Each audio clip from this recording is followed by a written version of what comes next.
नमो अरिहन्ताणं नमो सिद्धाणं नमो आयर्याणं नमो वज्रायाणं नमो लोये सवसाऊनं येषु पञ्चनमुकारो सवपावपणासनो मङ्गलानं च सौवेशिं परमं हवै मङ्गलं मङ्गलं भगवान् वीरो मङ्गलं गौतम प्रभु मङ्गलं स्थूलिभद्राद्या जैनधर्मोऽस्तु मङ्गलम् अंगूठे अमृतवसे लब्धितना भंडार ते गुरु गौतम समरिये मनवांचित फलदाता शुद्ध वर्णानुसारेण चतुर्विंशति संस्थिता आत्मार्थी सदा ध्यायन्ति ह्रींकाराय नमो नमः निर्वाण मार्गे वर्यानकल्पं प्रणाशिताशेषकुमाविदर्पं मतं जिनानां शरणं बुधानां नमामि नित्यं त्रिजगत्प्रधानं। देवानुप्रिय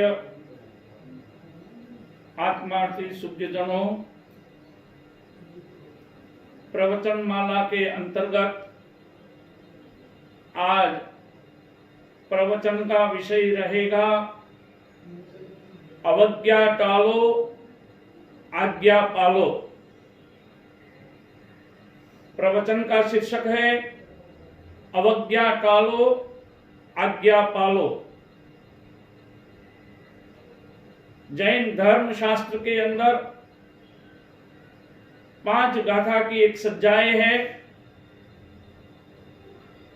मन्नः जिनानम सज्जाए। उस सज्जाए की प्रथम गाथा के अंदर प्रथम पंक्ति में कहा गया है मन्नः जिनानम आणम,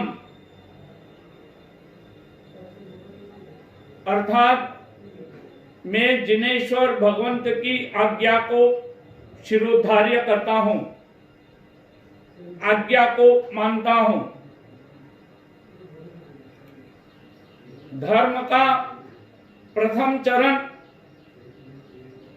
अगर कोई है तो वह है बड़ों की बात मानना,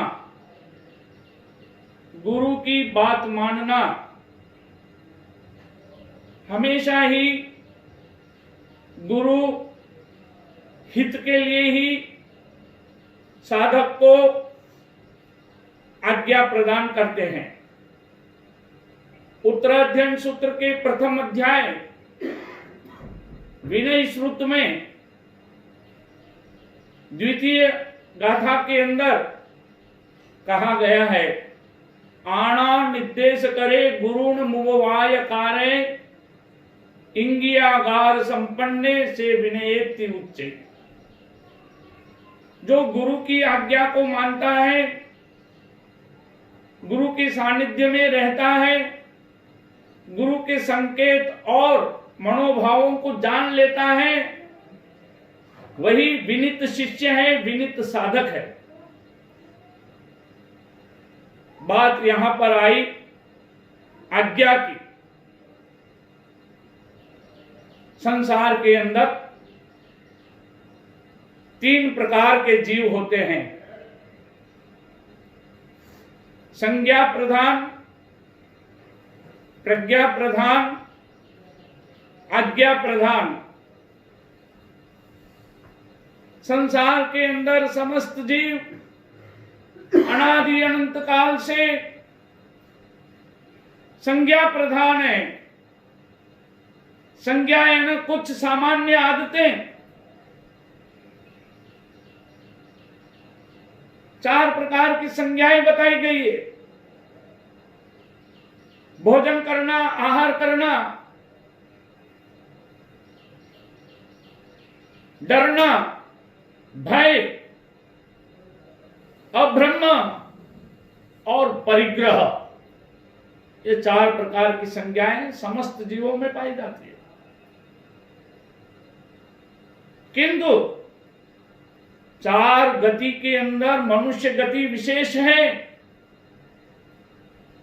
विशिष्ट है। मनुष्यों में भी 4 संज्ञाएं तो होती है, किंतु इससे आगे बढ़कर मनुष्य में बुद्धि भी है, विशेष बुद्धि है, प्रज्ञा है, प्रज्ञा प्रधान। अर्थात मनुष्य बुद्धि से विचार करता है, किसमें लाभ है, किसमें हानि है, क्या उचित है, क्या अनुचित है, क्या कर्तव्य है, क्या अकर्तव्य है, ये सब मनुष्य बुद्धि से चिंतन कर सकता है। 84 लाख जीवा योनि में विशिष्ट बुद्धि अगर किसी के पास है तो वो मनुष्य है। प्रज्ञा प्रधान होते हैं। और आजकल का युग तो बुद्धिवाद का युग है। हर बात का तर्क करते हैं। तर्क करना बुरा नहीं है। भगवान महावीर ने भी कहा है, पन्ना समीक्षे धम्मम, धर्म को भी स्वीकार करो किंतु उचित तर्क कर सकते हो, कुतर्क मत करो। क्योंकि शास्त्र कहते हैं तर्क तकरार करवाता है और श्रद्धा इकरार करवाती है। उचित मात्रा में समझने के लिए, जानने के लिए तर्क करो। इसलिए कहा जाता है जानने के लिए जगत दर्शन करो, जीने के लिए जीव दर्शन करो और जीतने के लिए जिन दर्शन करो। अर्थात प्रज्ञावान प्रज्ञा से अनेक प्रकार के अच्छे कार्य करते हैं। बुद्धि से ही अच्छे कार्य भी होते हैं और दुर्बुद्धि से बुरे कार्य भी होते हैं। किंतु संज्ञा प्रधान जीव होते हैं, प्रज्ञा प्रधान जन होते हैं। अब आगे सुनिएगा ध्यान से। आज्ञा प्रधान जैन होते हैं। जैन शब्द का बड़ा महत्वपूर्ण अर्थ है, जो जिन आज्ञा में चले, जो गुरु आज्ञा में चले, वह आज्ञा प्रधान अर्थात सच्चा जैन है। आज्ञा नहीं मानेंगे, बड़ों की बात नहीं मानेंगे तो जीवन के अंदर उन्नति नहीं होगी, उत्थान नहीं होगा। और अनेकों दृष्टांत है,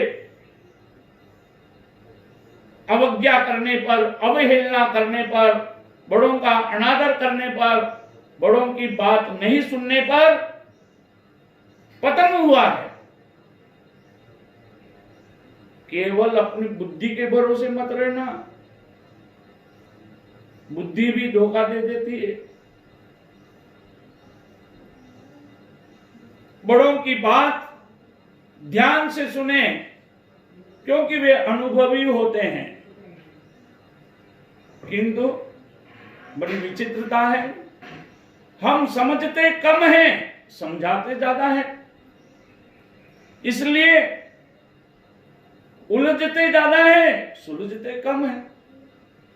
हमारे जीवन की उलझन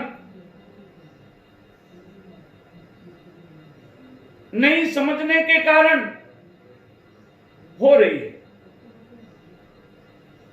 बड़ों की दृष्टि बड़ी गंभीर होती है, गुरु की दृष्टि बड़ी दीर्घ होती है, सूक्ष्म दृष्टि होती है, परोक्ष दृष्टि होती है। मुझे स्मरण आ रहा है, ज्ञाता धर्म कथा सूत्र के अंदर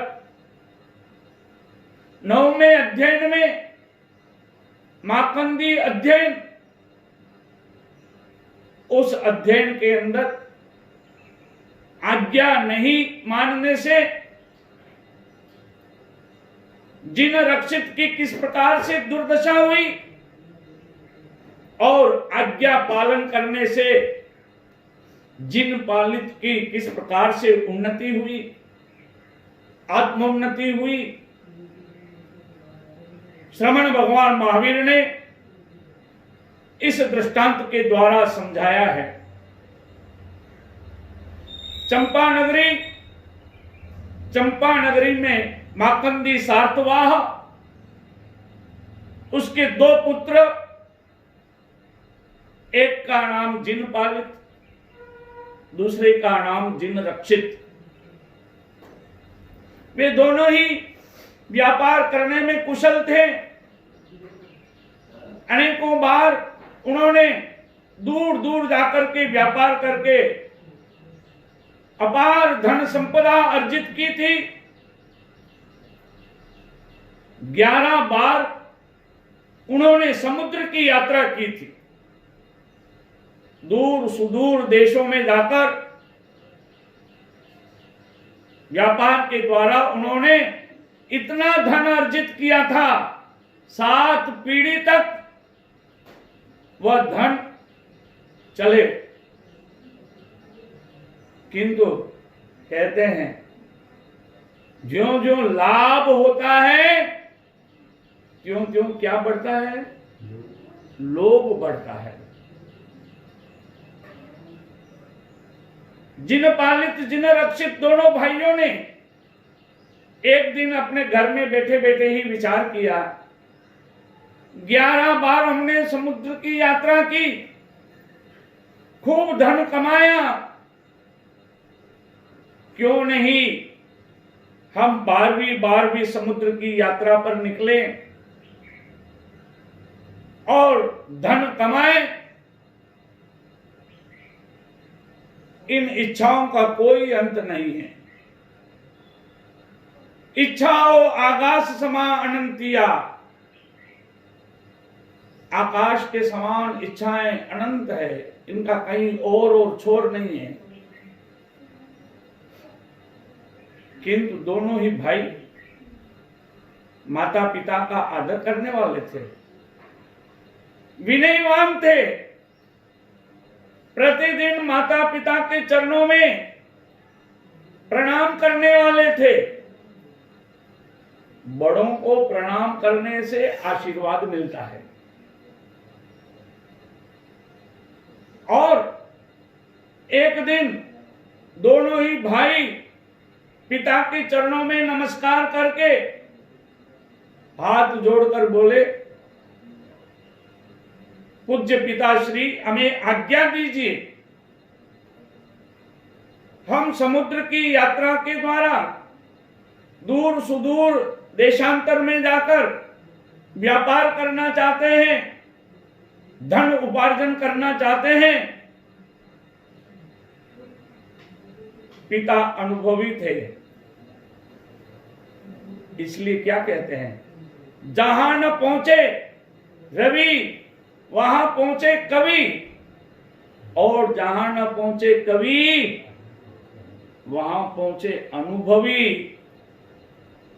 उन्होंने पुत्रों से स्नेहपूर्वक कहा, 11 बार समुद्र की यात्रा कर चुके हो, कष्ट देख चुके हो, और पुण्य ने साथ दिया, सहयोग दिया, धन उपार्जन करके सकुशल आए भी हो, जाने दो। अब 12वीं बार यात्रा करने का मन में विचार मत रखो। समय सबका एक समान कदापि नहीं चलता। ये धूप छाव, किंतु कहते हैं ना हठ योग, हठ योग के कारण बड़ों की बात सुन तो लेते हैं किंतु अपनी जिद छोड़ते नहीं हैं। वे दोनों ही भाई प्रतिदिन एन केन प्रकारेण पिता से आज्ञा प्राप्त करना चाहते हैं, आज्ञा नहीं मिलती है तो उनका चेहरा उतरा उतरा रहता है, मन उखड़ा उखड़ा रहता है।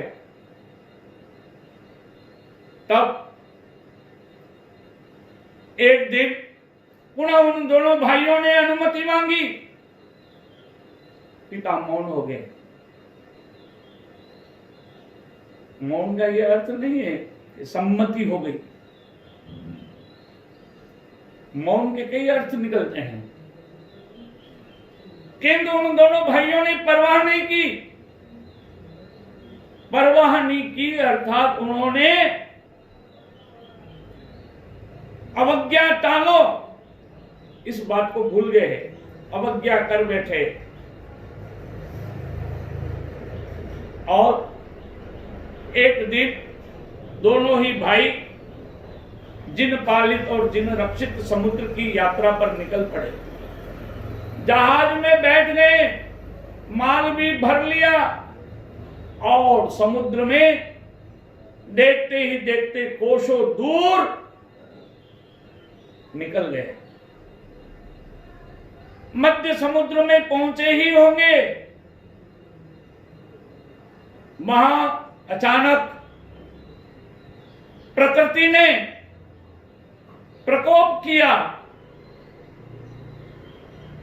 विपरीत हवा चली, समुद्र में तूफान उठा और वह नाव, वह जहाज समुद्र के अंदर डावाडोल होने लगी और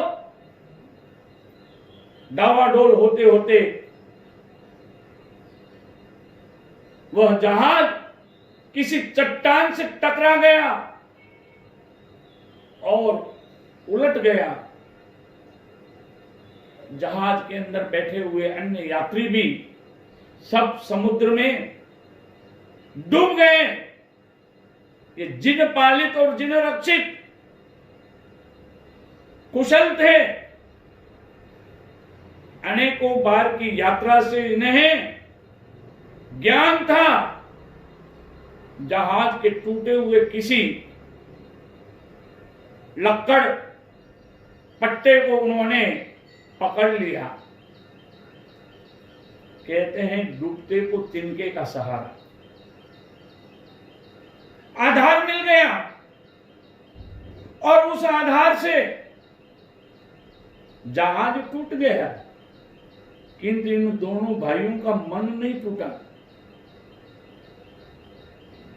मन में दृढ़ता थी कि हम बच जाएंगे, हमारी रक्षा हो जाएगी। उस लकड़ी के पाटिये के सहारे तैरते तैरते भाग्योदय से एक द्वीप पर पहुंचे। द्वीप अर्थात पृथ्वी, स्थल। और उस द्वीप का नाम था रत्नद्वीप। रत्नद्वीप में पहुंच गए, प्राणों में प्राण आए और जीवन की रक्षा हो गई। अब विचार करने लगे, अब सोचने लगे अगर पिताजी की बात मान ली होती तो आज यह दुर्दशा नहीं होती। ये तो फिर भी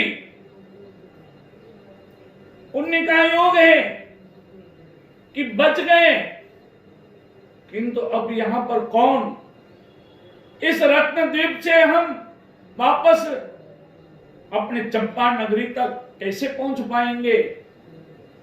चिंता मग्न थे कि वहां पर उस रत्नद्वीप की अधिष्ठात्री देवी, जिसका नाम था रत्ना देवी, बड़ी क्रूर स्वभाव वाली और दूसरों को दुखी करने वाली, परेशान करने वाली, और जिसकी दृष्टि में भी विषय और विकार भरा हुआ था। देवों में भी अनेक प्रकार के स्वभाव वाले होते हैं, अच्छे स्वभाव के भी होते हैं, अच्छे व्यवहार के भी होते हैं, किंतु ये रत्ना देवी, उसने अवधि ज्ञान से देखा और दोनों भाइयों के पास आ गई और कहने लगी, इस द्वीप की स्वामिनी मैं हूं, मेरी बात तुम दोनों को मानना पड़ेगी। अगर नहीं मानोगे तो तुम्हारी दुर्दशा होगी, प्राणांत कष्ट दूंगी। दोनों भाइयों ने विचार किया, यहां तो बात मानना ही पड़ेगी, अगर नहीं मानेंगे तो मृत्यु हो जाएगी। उन्होंने हाथ जोड़ करके कहा कि हम बात मानने को तैयार हैं। वह रत्ना देवी अपने विशाल भवन में उन दोनों को ले गई, उनसे तरह तरह के कार्य करवाने लगी। पराधीन हो गए दोनों। क्यों हुए पराधीन? बड़ों की बात नहीं मानी, अवज्ञा की, अवहेलना की। अगर बात मान लेते तो आज यह दशा नहीं होती। बारंबार अपने पूज्य पिता को स्मरण करते हैं, किंतु अब क्या हो, जब चिड़िया चुग गई खेत, अब पछताए होत क्या। विवश होकर देवी की बात मानकर वहां समय बिता रहे हैं, निकलने का कोई मार्ग नहीं है, सारे मार्ग अवरुद्ध हैं। और एक दिन शक्रेंद्र की आज्ञा से सुस्थित देव ने आकर रत्ना देवी से कहा, तुम्हें लवण समुद्र का 21 बार चक्कर लगाना है। कितनी बार? लवण समुद्र का 21 बार। और करना क्या है? इस लवण समुद्र में जो भी कचरा है, फालतू की चीजें हैं, उन सबकी सफाई करना है। यह शक्रेंद्र की आज्ञा है।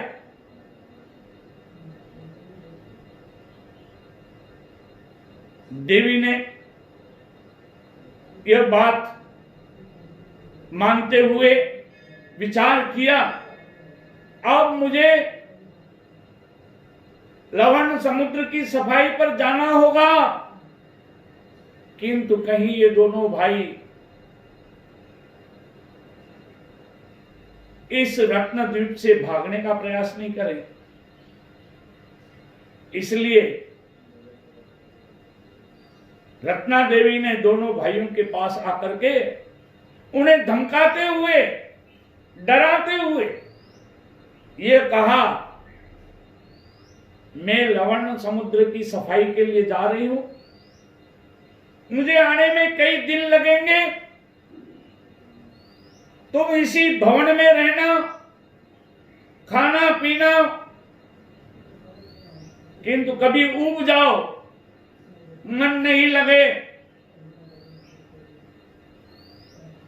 तो पूर्व, पश्चिम और उत्तर दिशाओं में कई बड़े बड़े बाग बगीचे हैं, उनमें घूमने निकल जाना। किंतु एक बात ध्यान रखना, दक्षिण दिशा की तरफ कदापि कदम मत रखना। दक्षिण दिशा की तरफ आंख उठाकर भी मत देखना।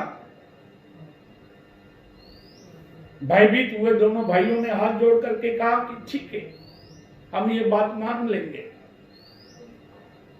रत्ना देवी चली गई। दोनों भाई, जिनके मन में पल पल क्या विचार था, कैसे हम मुक्त बने इस बंधन से, इस परतंत्रता से, इस पराधीनता से कैसे बाहर निकले।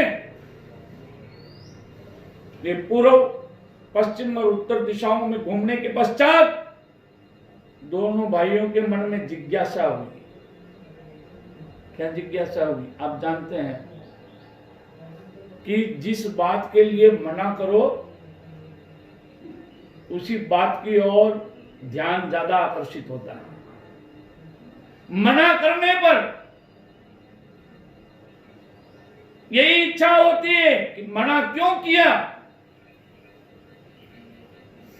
एक महात्मा जी ने भक्त को मंत्र दिया, इस मंत्र का जाप करना, इससे तुम्हें लाभ होगा, शांति मिलेगी, सारे कार्य सिद्ध होंगे। मंत्र बड़ा अद्भुत है। वह भक्त प्रसन्न हो गया कि आज गुरु का आशीर्वाद मिल गया। वो जाने लगा। तब गुरु ने वापस बुलाया और बुला करके उस भक्त से कहा, उस साधक से कहा, एक बात ध्यान रखना, गुरुदेव आप कहिए, मैं जरूर उसका ध्यान रखूंगा। गुरु ने कहा, मंत्र जब भी गिनने के लिए बैठो तब तुम्हारे को बंदर की याद नहीं आनी चाहिए। भक्त हंसा, साधक मुस्कुराया। उसने कहा कि गुरुदेव आप भी क्या बात करते हैं, बंदर की याद क्यों आएगी? याद आएगी तो परिवार की आएगी, पुत्र की याद आएगी, पत्नी की याद आएगी, दूसरी चीजें याद आएगी। बंदर से क्या लेना देना? जिंदगी में कभी बंदर को याद नहीं किया। ये तो आपने सरल आदेश दिया, सरल आज्ञा दी, सरल बात बताई। गुरु मुस्कुराते रहे और भक्त की ओर देखते रहे। भक्त चला गया। समय पर वह मंत्र गिनने बैठा, मंत्र का स्मरण करने लगा, जाप करने के लिए बैठा। क्षण भर के पश्चात ही क्या हुआ? मन के अंदर उथल पुथल और बंदर ही बंदर याद आने लगा। काले मुंह का बंदर, लाल मुंह का बंदर, तरह तरह के बंदर। और वह साधक विचार करने लगा कि अरे ये क्या हो रहा है। 5 बार भी वह मंत्र सही ढंग से स्मरण नहीं कर सका। बंदर ही बंदर। परेशान हो गया, चिंतित हो गया। गुरु के पास में दौड़ करके आया और कहा, गुरुदेव आपने मंत्र दिया, किंतु ये साथ में आपने बंदर क्यों दे दिया? गुरु ने कहा कि मैंने नहीं दिया,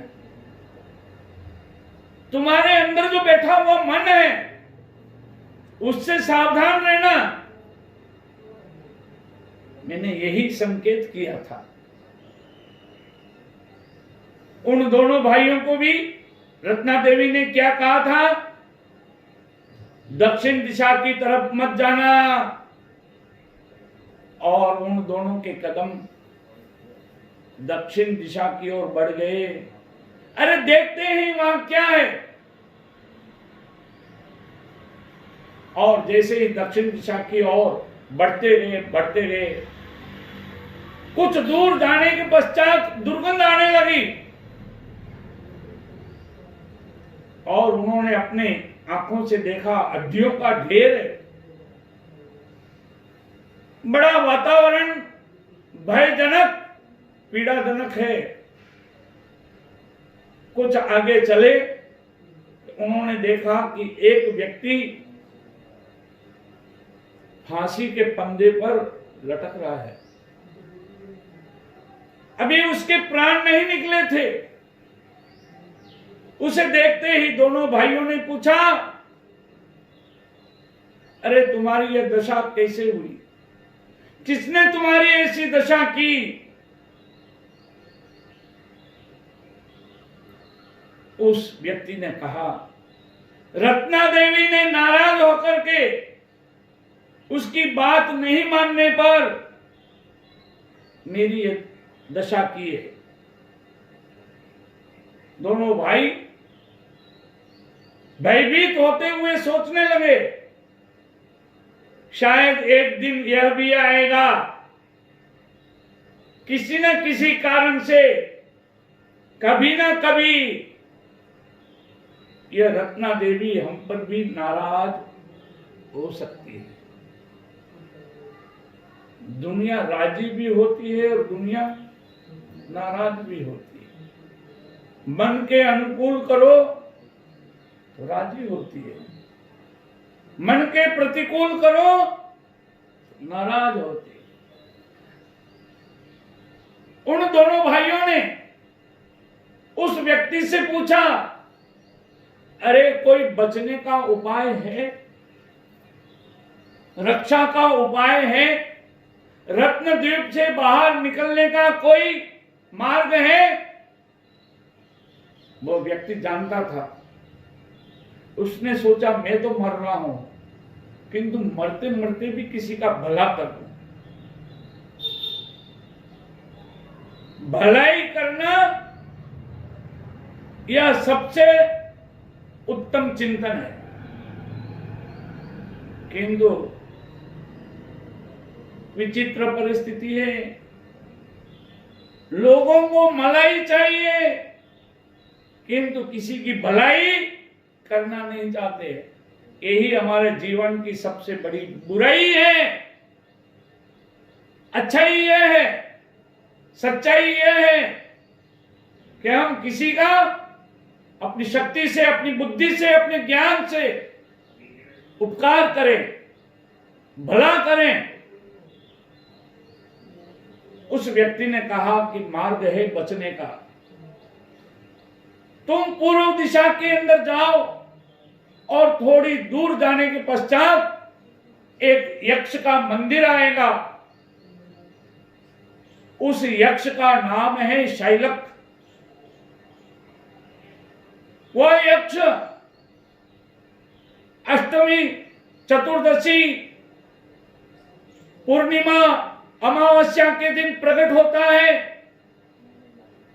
वह रूप बदलता है, विशाल अश्व का रूप लेकर के वह यक्ष वहां पर कहता है, किसको तारूं, किसको पार उतारूं। उस समय अगर तुमने यक्ष से निवेदन कर लिया, हमें तारो, हमें पार उतारो,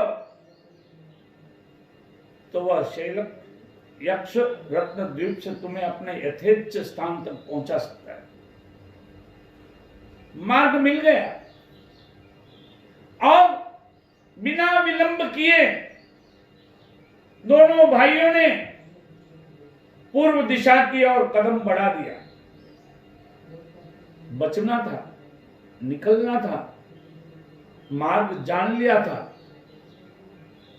जानने के लिए जगत दर्शन करो, जीने के लिए जीव दर्शन करो और जीतने के लिए जिन दर्शन करो। पहुंच गए यक्ष मंदिर के पास और प्रतीक्षा करते हुए यक्ष प्रकट हुआ और उसने कहा, किसे तारूं, किसे पार उतारूं। दोनों भाइयों ने कहा कि हमें तारो, हमें पार उतारो। यक्ष ने एक शर्त रख दी, एक बात सामने रख दी, मैं तुम्हें रत्नद्वीप से बाहर निकालकर समुद्र को पार करते हुए यथेच्छ स्थान तक पहुंचा दूंगा, किंतु एक बात ध्यान रखना, रत्ना देवी का स्वभाव दुष्ट है। वह अवधि ज्ञान से जानकर भागती हुई, दौड़ती हुई पीछे भी आएगी। अगर उस समय तुमने पीछे मुड़ करके देखा और तुम उसकी बात में आ गए तो मैं अपने पीठ पर से तत्काल नीचे गिरा दूंगा। दोनों भाई उन्होंने हाथ जोड़ करके कहा, हमें तो बचा लीजिए, हमें तो यहां से जाना है, हमें यहां नहीं रहना है। और अश्व का रूप लिए जिन पालित और जिन रक्षित को बिठाकर वह शैलक यक्ष समुद्र पार करने लगा। आकाश मार्ग से जाते हुए बीच समुद्र तक भी पहुंच चुके थे और इधर रत्ना देवी का कार्य पूर्ण हुआ, अपने भवन में पहुंची और देखा तो वहां दोनों भाई नहीं है। कहां चले गए? अवधि ज्ञान से देखा समुद्र पार कर रहे हैं, वह भी तीव्र गति से वहां पर पहुंच गई पीछे पीछे। और वह रत्ना देवी कहने लगी, अरे तुम दोनों कहां जा रहे हो? वापस आ जाओ, मेरे यहां सुख है, सुविधा है, साधन है, इसे छोड़कर मत जाओ। किंतु दोनों भाइयों ने सुना, अनसुना कर दिया। किंतु बार बार कहने पर भी जब किसी का मन विचलित नहीं हुआ, तब वह रत्ना देवी तरह तरह का प्रलोभन देने लगी, मन को आकृष्ट करने के लिए, मन को मोहित करने के लिए, मन को प्रभावित करने के लिए अनेक प्रकार के वचन उसने कहे। और जब मीठी मीठी बातें सुनते हैं तो मन बहुत जाता है, ढीला पड़ जाता है, शिथिल पड़ जाता है। अवधि ज्ञान से उसने देखा जिन रक्षित का मन चंचल हो चुका है, चलायमान हो चुका है, विषय वासना में उसका